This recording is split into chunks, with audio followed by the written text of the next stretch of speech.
That is the magic formula for success in the transition to leadership and staying in that leadership role. Hey, I'm Shauna, and this is Career Interrupted.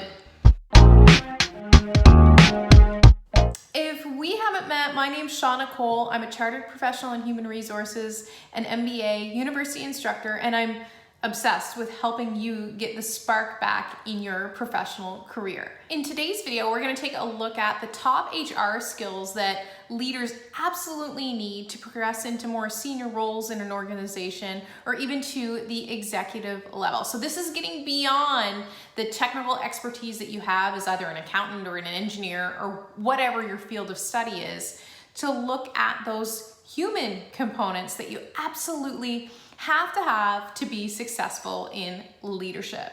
Okay, so you absolutely need some technical expertise in your field of work in order to progress into a leadership role. But you've also got to have these core HR skills. And these core HR skills is really what's going to set you apart from being a sole contributor to moving into a leadership type position.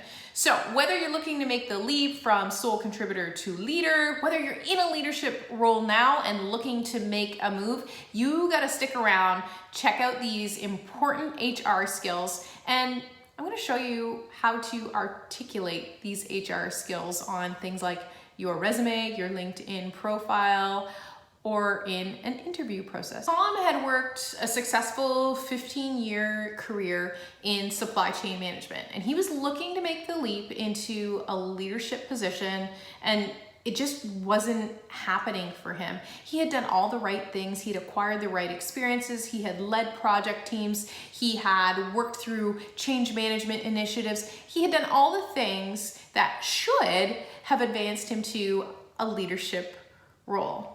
The problem for Tom was on his resume, on his LinkedIn profile, and even in the interview process, he was really fixated on his technical expertise in supply chain management, which is really important.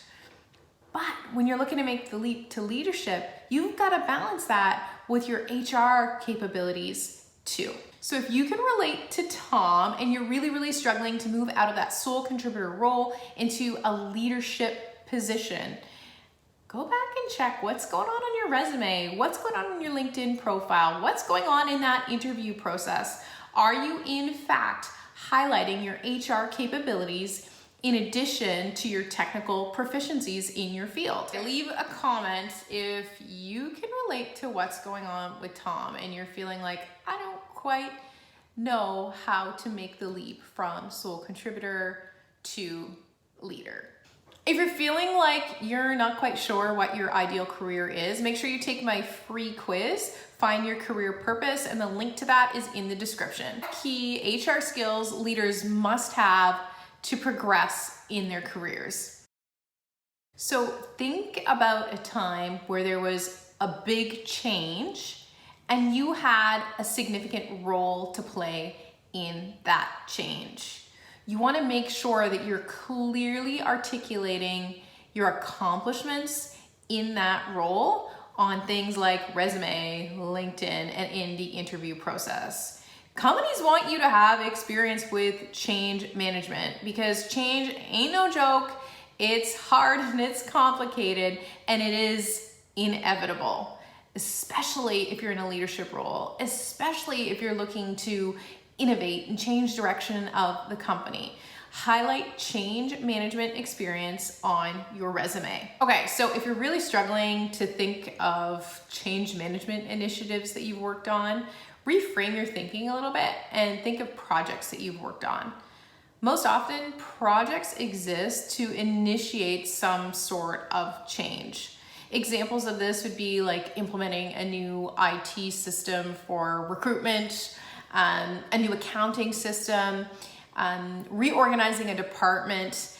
Those are typically done in the realm of a project team. So if you participated on any sort of project team throughout your career, I'm guessing you've got some change management experience. What's also really useful about these project initiatives is if you're working for a larger company, These initiatives typically have some pretty robust and detailed KPIs, or key performance indicators.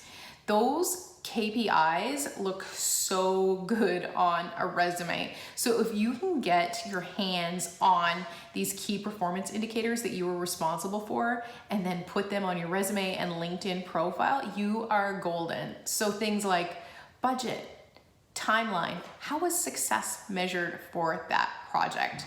Go get those KPIs and use them. To be an effective leader, you've got to be able to think strategically. So this means looking beyond the day-to-day and coming up with more innovative solutions that are going to serve the company to become better, to improve key results.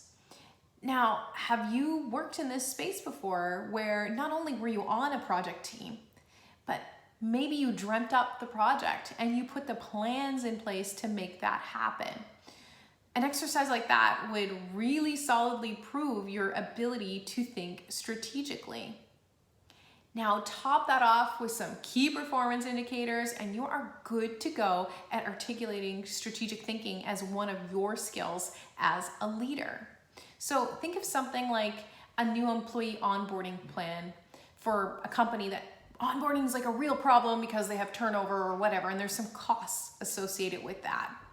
If I implement this onboarding program to streamline the entire process, I'm solving a significant company problem, and then I can follow up that statement on my resume or on my LinkedIn profile with some real tangible results. We love KPIs and key performance indicators on our resume. So I implemented a employee onboarding program to solve the issue of long onboarding processes or high employee turnover within the first 3 months.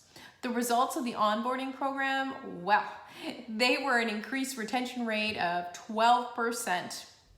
We saved time, we saved money, and we retained employees. So absolutely draw on KPIs whenever possible. If you're struggling to think of a time where you're like, I don't know how to really demonstrate my strategic thinking skills, think problems. What problems have you helped solve in the organization? To help solve a problem, probably exercise some of your strategic thinking skills. Think about a time when you've had to make a difficult decision at work. Was it successful or not? What were the results with that? Some decisions can include where to spend your money. Sometimes leaders have to make tough decisions about whether or not to hire or terminate employees. Reflect back on times where you had to make some choices that were tough.